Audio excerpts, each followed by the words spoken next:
Madonna, not the Virgin, asked the Pope to intercede in Gaza. And Leo orders an investigation into a Peruvian bishop as his pontificate hits 100 days. The Prayerful Posse breaks it all down.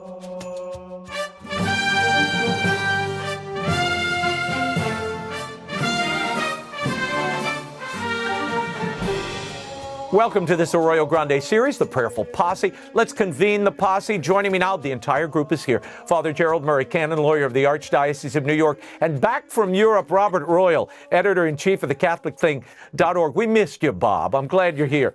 I'm Raymond Arroyo. Go subscribe to the Arroyo Grande Show channel on iHeart, Apple, Spotify, or YouTube. And don't miss an episode. We don't want you to miss any of this. By the way, speaking of the first 100 days of the pontificate, reports are surfacing, gents, that Pope Leo has ordered an investigation into a Cardinal Carlos Castillo of Lima, Peru. This is an area he knows very well. There are allegations of homosexual misconduct at his seminary, the Cardinal Seminary, and financial irregularities.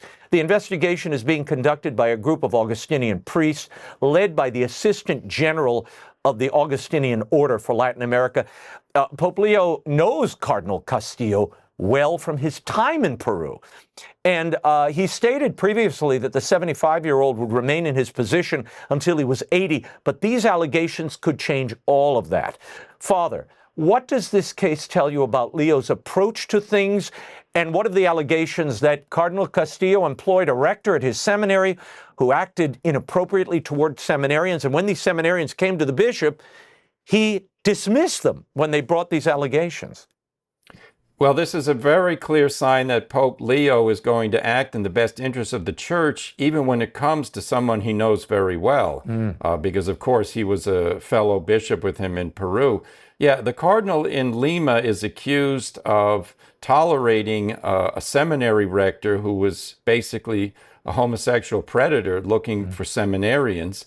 And then when people didn't respond, they were thrown out of the seminary. In fact, the statistics reported show that during this rectorship, the seminary went from 60 candidates down to 15.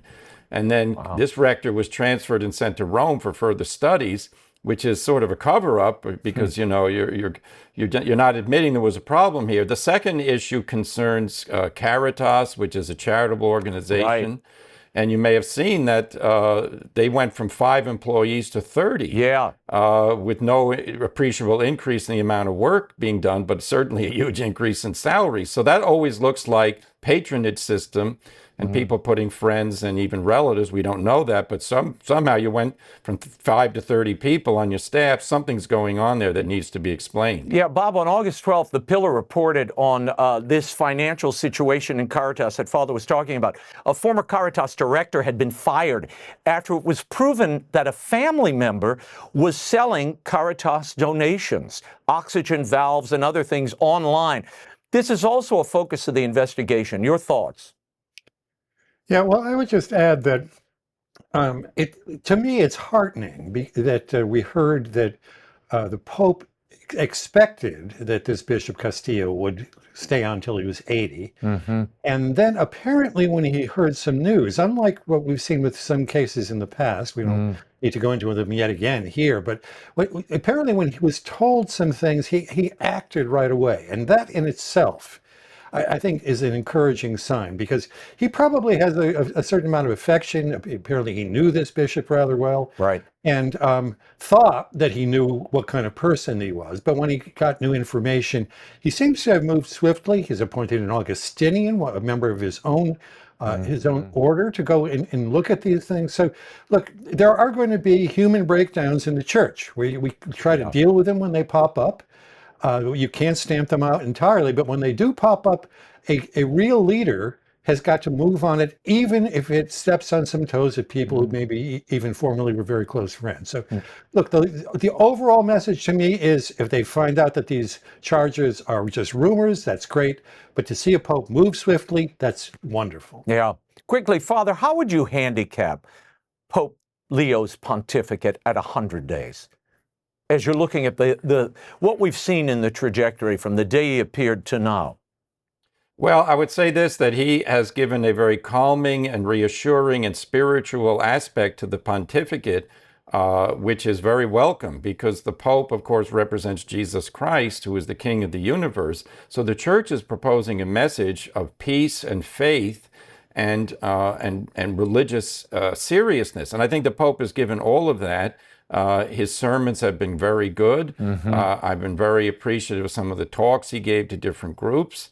Certainly, I'm encouraged when he observes protocols that all the popes except Pope Francis observed, because those protocols, meaning style and way of acting, are indicative of the serious nature of the office, and they focus less on the personality of the man occupying it. So, as regards substantive actions, though it's hard to handicap, this is certainly one of the first ones we could say for him to send investigators basically, overnight, so to speak. He hears the charges and then does something. That's a great sign because, inertia, sad to say, was operative under the last pontificate. There's still an open investigation of Bishop Zanqueta from Argentina, who was convicted by civil court and brought to jail in his own country. And yet he's never been canonically disciplined for the abuse of seminarians that he himself was found guilty of in a court.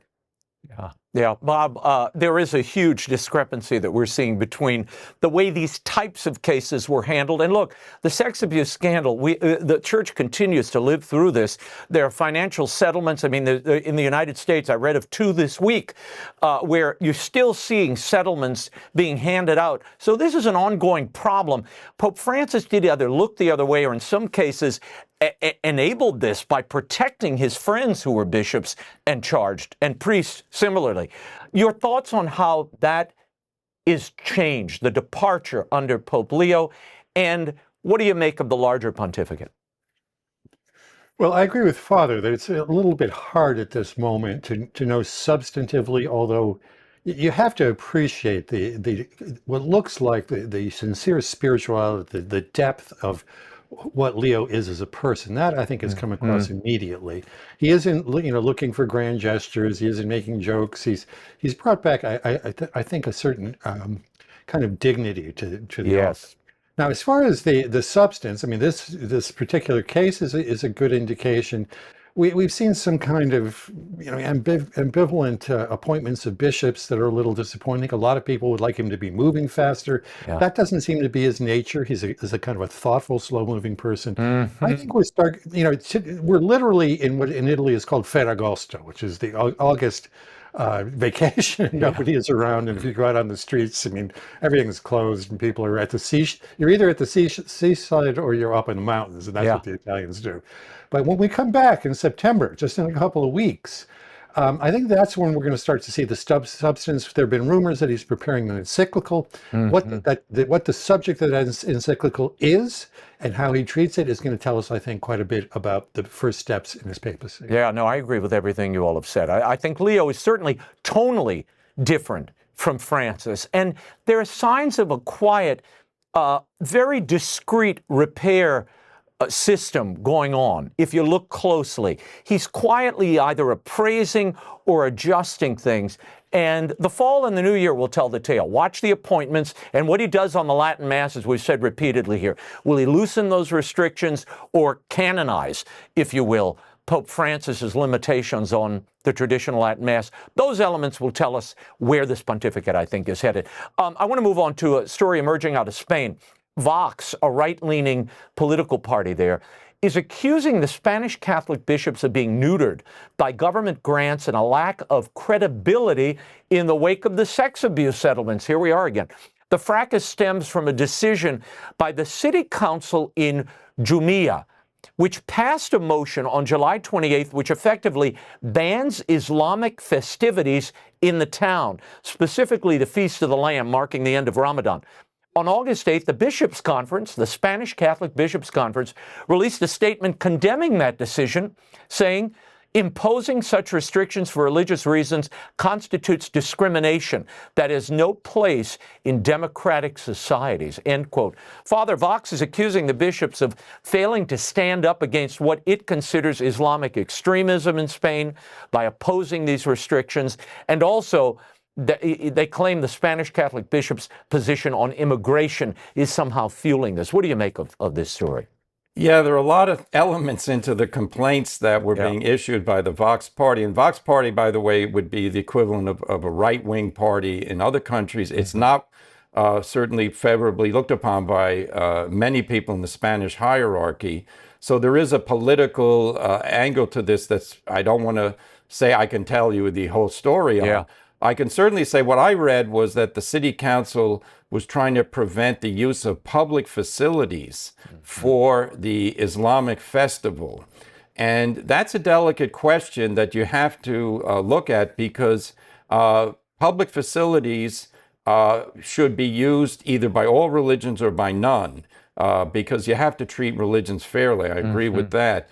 But in the Islamic mentality, we have to see, is this festivity going to respect the nature of Spanish law and society, or is it a sign of increasing encroachment? Because there's a claim by many Islamic individuals that Spain, having once been conquered by Islamic rulers, is always an Islamic country. It simply has to be liberated again. Right. And that way of doing that is by increasing the population there, and then to start acting in the public in a way that would contradict the Spanish history since the Reconquest. Yeah. Bob, if I read this correctly, the reports I saw, it looked like it barred all religions from taking, using those public facilities and public parks for activities.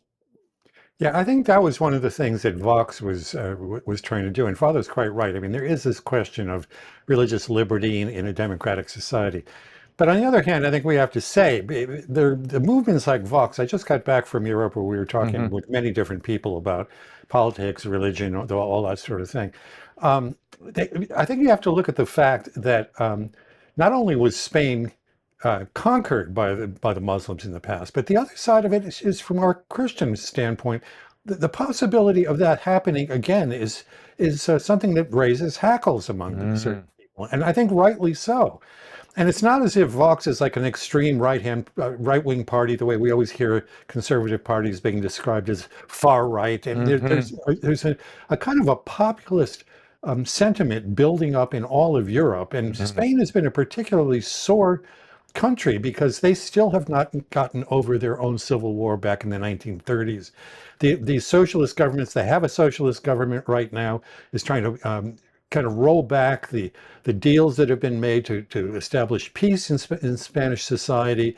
They're trying to there's a famous monument to the fallen in the Spanish Civil War that they're trying to remove the religious element out of. So all those things get put into this mix. And so there's a delicacy in Spain specifically about Islam, having been once conquered, and then of course what they call the reconquista is the liberation from Islam. So we want to recognize also the cultural element that's there over and above the technicalities of who's allowed to use public facilities and not. Yeah, but it's weird that the Spanish bishops are weighing in on this. It seems it's such a sensitive sore spot culturally in their tradition, in the history of Spain. Maybe this is one to sit back on, take a back seat on, particularly if they aren't saying, only Islamics can't use these public facilities. They're saying every religion can. So the Islamics are interpreting this as a way to kind of tamp down their particular celebrations because they happen outdoor. They're a big public display. And obviously, that's what these Spanish officials are getting their hackles up about. But that global diplomat Madonna apparently wants Papa to preach now. She's urging Pope Leo to visit Gaza and, quote, bring your light to the children before it's too late. She claims the Pope is the only person who won't be denied entry into Gaza, and she's worried about the humanitarian crisis there. On July 20th, I'll point out, the Pope said, quote, I'm following with great concern the dire humanitarian situation in Gaza, where the civilian population is suffering from severe hunger and remains exposed to violence and death. I renew my heartfelt appeal for a ceasefire, the release of hostages, and the full respect of humanitarian law. Cardinal Pizzaballa, I know, has been there several times in Gaza, so it's not like the Pope's representative hasn't been present. Your reaction, Father, to the material girl here? Well, a general principle I operate on is when Hollywood people start trying to tell the Pope and the President what to do, I smile and then turn the page, because this is, this is not why people like Madonna, because she's a political leader with wisdom. So any sentiment that she has, that's fine. She can enunciate it. But on the substance of it, the Pope is not going to go into an active war zone. So it's a non-starter. Yeah, the Father, or Bob rather, the Pope is so moved by Madonna's request, he's announced that he's extending his summer retreat. Your reaction? Yeah, I'd be a little bit more impressed with Madonna if she was also concerned about the children who are being murdered in the womb all over the globe. I mean, there are 60 million a year that are killed in she actually, in one of the reports I looked at, she said she isn't taking sides. She just wants him to go in there. We kind of know what's going to happen if the Pope gets introduced into basically what's a war zone. Yeah. And it's the old story of Hollywood people preening and trying to look like they're influential in the world. And unfortunately, there are a lot of people who look at that and they pay attention. And Yeah. Well, really, they're probably the least credible people in these difficult circumstances. Look, I was struck and stunned that Madonna is saying the Pope has light, that he can shine anywhere. I mean, this is progress on her part anyway. During my interview with Secretary Rubio last week, we talked about the challenges of the Gaza conflict. I want to get into this a little bit. Here's a bit of our conversation. Listen. I can tell you the way to break this out is there are three problems there at the same time. Number one is the one that's getting almost all the media coverage, and this is the humanitarian problems that we're seeing there. And there, no one wants to see that. And the United States stands prepared to contribute towards any real effort that will actually get food and medicine and life-sustaining aid to people on the ground in Gaza. That's number one. The second is that there are 20 innocent people being held hostage and starved inside of tunnels. Unfortunately, there aren't daily cameras down there covering that, and so you don't see the mainstream media covering it. But there are 20 people that have done nothing wrong that are being held as hostage, and we saw the conditions that they're living in the other day.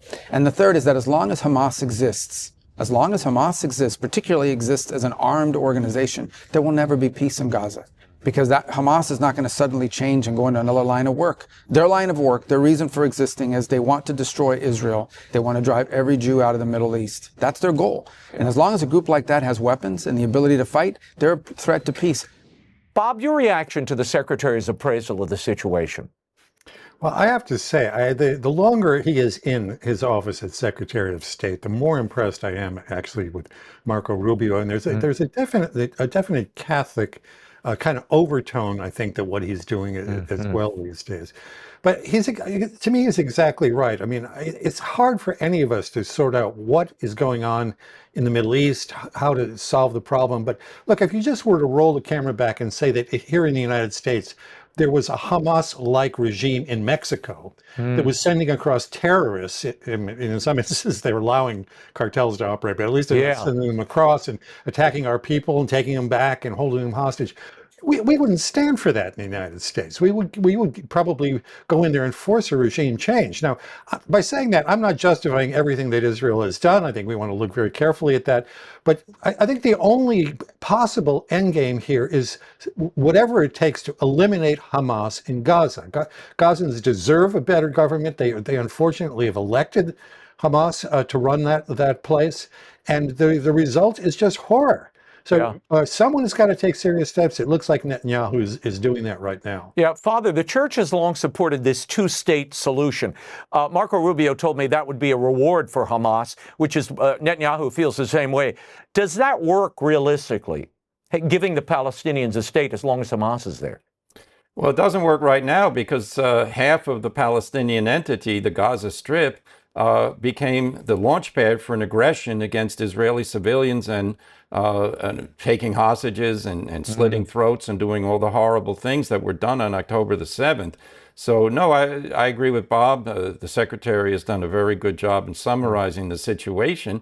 And the use of analogies is very useful. At the end of the Second World War, we didn't say, now, how are we going to figure out how to make peace with the Nazis so that they can continue to run Germany, but only do it in a different way? We didn't say that. No. The same with Hamas. And Hamas they've shown no willingness to lay down their arms, even though so many of their civilians are killed. They have a total disregard for human life. They're fanatics.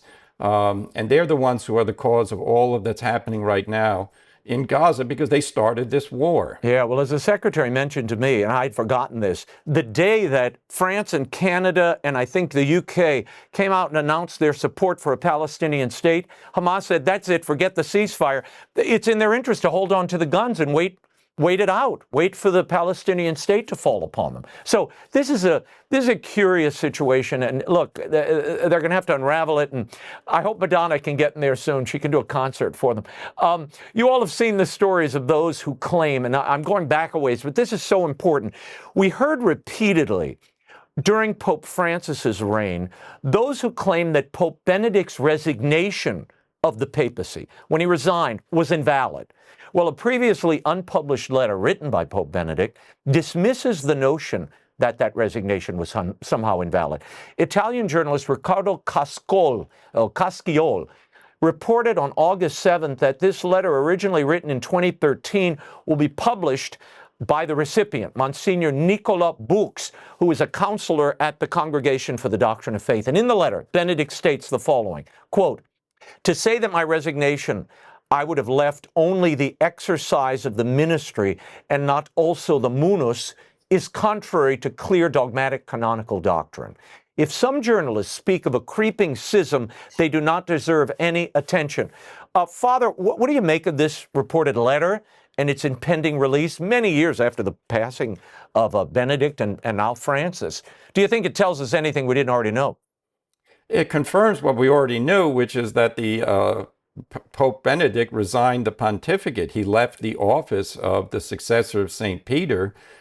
He chose to continue to use the title of Holy Father Emeritus or Pope Emeritus. Mm-hmm. That was a mistake from my canonical perspective because it created the confusion that, you know, there's a Pope Emeritus and then there's an actual Pope. But, two popes, yeah. Two popes, but there never were two popes. There's only one Pope. It's just confirming the reality. Now, of course, there's a whole group of people who, because they were unhappy with Pope Francis, basically wanted to say, well, he wasn't really the Pope anyway because the resignation was invalid. Wrong answer. The resignation was simply an act by the reigning pontiff, and it's valid because he did it in his right mind and freely. Mm-hmm. What does munos mean? When he said, munos means charge. The whole munos. It's sort of when you become pope, you get the threefold munus of teach, govern, and sanctify. Mm-hmm. So it's basically what is the charge given to a pope when he assumes office? And he renounced all three of those. He didn't try to govern, he didn't teach as a pope, and he didn't act as pope in sanctifying, meaning carrying out the sacraments. He acted as essentially a retired bishop. Bob, you want to take a swing at that before we move on to some cultural topics? Yeah, just very quickly. Some people are raising the question, why now? Why is this letter coming out right now? And I think it just shows the kind of prudence that Joseph Ratzinger, Benedict XVI had. I mean, if he had said that publicly, people would have going crazy about this, and maybe the defenders of Francis would have said, why did he come out and talk about this? He was retired. He chose to leave the office. He was not going to intervene. I mean, we used to see this with American presidents. Once they left office, they didn't comment on their successors. But I think that the reason, to put this whole thing to bed, the reason why it's coming out now is that Francis is no longer Pope. Right. And so it's easy to say this with Leo as Pope, that no, all that controversy that went on, Benedict himself regarded what he did as fully carried out and final. He had given up the papacy entirely, and the new election was valid. Yeah. And look, for his many virtues, his theological wisdom, his clarity, his love of the traditional Mass, which he revived, this was, in my estimation, one of the black marks on Benedict's record. Yeah, this resignation was a big mistake. It set a precedent that I think is unhealthy, and it had disastrous consequences. We just have to be honest. Within the body Catholic, universal. It was traumatic. I want to move to some cultural issues, also traumatic. A woman is revealed after 5 months of dating, Father, she's engaged. She posted, "I said yes," on her Reddit page. She's marrying Casper, her AI boyfriend. The AI bot even directed her to which ring she should pick, and Casper proposed to her in a virtual mountain setting on her phone. Father, this is mental masturbation and self-directed foolishness, but she says this, quote, "There's zero evidence that this relationship is hurting me in any way. Your thoughts, Father? So my question is Casper going to pay for the engagement ring? Because if he does, then I'll take it seriously. But of course, there is no Casper. Right. No, this is, we live in an age of self-delusion, and we live in an age where people are, they've taken the personal autonomy to such a degree that they think they can confer personhood on a computer program with which they have a artificial relationship, meaning somebody put information into a computer and then she prompts it to spit it back at her, and she likes what she's hearing. Yeah. This is a sad case. Human beings are supposed to use technology, not think that it's equal to them. Yeah. Yeah, it is elevating the machine in a way that's really dangerous. Bob, Wicca, this woman, in her post, she says, quote, "I'm fully aware of what I'm doing. Will I end up marrying myself? Honestly, wouldn't rule it out. Why AI instead of a human? Good question. I don't know. I've done human relationships. Now I'm trying something new." End quote. Your reaction? Well, what I want to know is if there's a divorce later on, who gets custody of the children? Who gets custody of the phone, Bob? That's the real master here. That's like custody of the whole universe. Look, I mean, we laugh about this, but this is a poor deluded woman, and God help her. I mean, there's an awful lot of people out there. We hear this all the time who are just lonely, and the fact that they out of desperation they find themselves engaged with what is essentially a computer program that tells you exactly. I mean, a lot of women want their husbands to tell them exactly what they want to hear, and that's another element, perhaps, in this. Not that you're saying anything about your relationship, Bob. I'm going to leave that aside, or mine. No, they always say that the man in the house ought to have the last word, and the last word ought to be "yes, dear." Yes, dear. That's why you've been married all those decades, Bob, and me too. Here's an interesting story out of Canada. The country's largest Protestant denomination, the United Church of Canada, is doubling down on its support of the LGBTQ agenda, despite a shocking drop in membership. According to census data, and this was reported back in 2023, the denomination lost 40% of its affiliates between 2011 and 2021. Father, the denomination voted in 1988 to admit openly homosexual persons to membership and ministry, and in 2012 decided gender identity was not an obstacle to membership or ministry. Sounds a bit like the direction of the Anglican Communion. What's happening here? Well, this is an example of a Bible-based religion rejecting the Bible. And when people see that, they say, no, I'll go to the real thing. I'll find a religion which actually embraces and teaches what the Bible says. That's the whole story here. Liberal Protestantism is on a self-destruct mechanism because they've embraced secularism and the sort of free love movement in Western society, which now is become so dehumanized that you have the absurdities that we're now having with people dating, clones and AI things, and saying that homosexual activity is not immoral.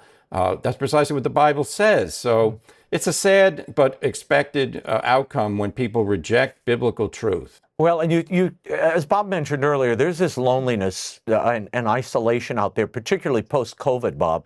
And I was stunned when I looked into the numbers. It's millions upon millions of people who are engaged in these AI relationships, which is essentially an information loop. It learns what you want to hear and it spits it back at you with great rapidity, even in the language you enjoy, because it's reading your language as you tell it, give it direction. So there is something happening here that I think is soul-crushing in the end.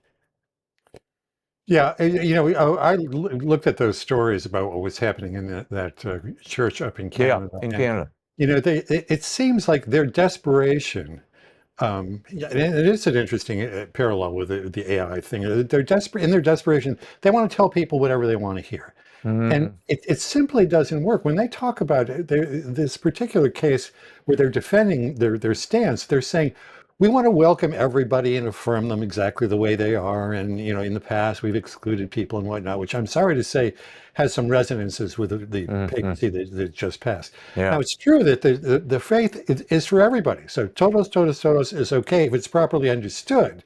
But when we look back in the Gospels, Jesus talks about the sheep and the goats. There are two pathways. It's not that everyone is simply received the way they are and affirmed. What everyone is free to come to God, to come through Jesus to the Father with the inspiration of the Holy Spirit. That is what Christianity is about.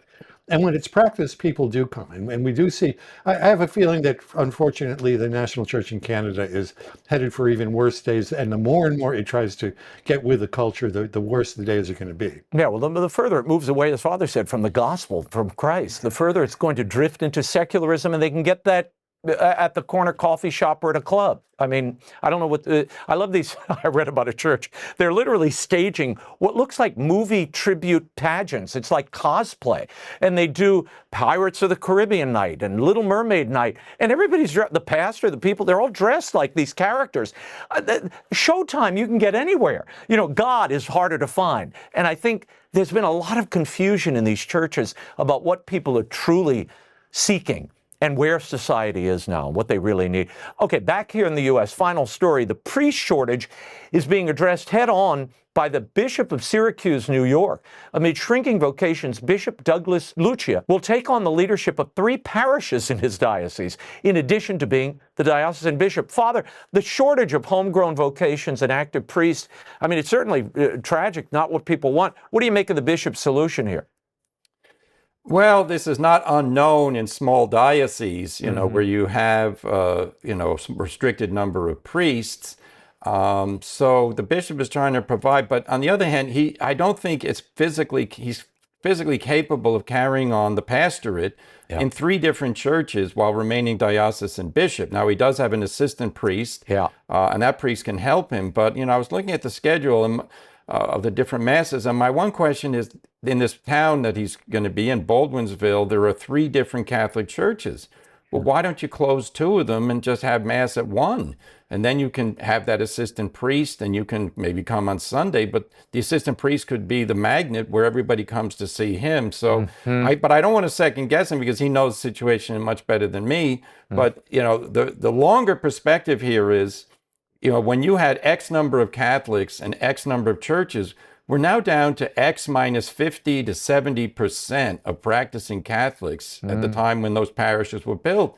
Can we still maintain X number of parishes with that greater loss of faithful and likewise of clergy? We really can't. We have to be bold and tell people, if you want to go to church, instead of driving 10 minutes, you're going to drive 20 minutes. Yeah. Bob, final word. Yeah, my wife grew up in Rochester, which is also in upstate New York, and those cities have suffered from a couple of things. They've suffered economically. A lot of the economic base moved out of there, but they also suffered, I've got to say frankly, from very bad bishops. Albany, Syracuse, Rochester, who let the church drift for a number of years, and that's partly what's going on here. I just came back from Central Europe, and I was in a place where the local bishop he's got his capitularies, where his cathedral and his seminary and some other things are put together, and he's redoing it. And he was outside working with the manual laborers, helping to repave one of the streets. This is a guy who studied, has a PhD from Rome. He's a scripture scholar. And I found him out there one day. I had no idea he was going to be doing it. And, in a way, it kind of shocked me. But in another way, I said to myself, if I was a young man thinking of going into the priesthood, and I saw a bishop like that who was willing to get his hands dirty to do something, that might convince me to go to the seminary. Yeah, so, that's edifying. Under God's grace, let's hope that it pays off. Yeah, I mean, I agree with Father. I think the burden for the bishop, just the daily schedule. He knows, Father, of anybody, the burdens of a local pastor and what the diversity of that day, and you never rest. Having 3 parishes is a handful, but maybe if he can be that exemplar of what the priesthood looks like, maybe he can attract other men to take his place in the years to come. Posse, we will leave it there. If you want more of the Arroyo Grande Prayerful Posse, subscribe to the Arroyo Grande Show on YouTube, wherever you get your podcasts. On behalf of Robert Royal, Father Gerald Murray, until the Posse rides again, stay the course, follow the light. I'm Raymond Arroyo. We'll see you next time. Bye now. Arroyo Grande is produced in partnership with iHeart Podcasts and is available on the iHeart Radio app or wherever you get your podcasts.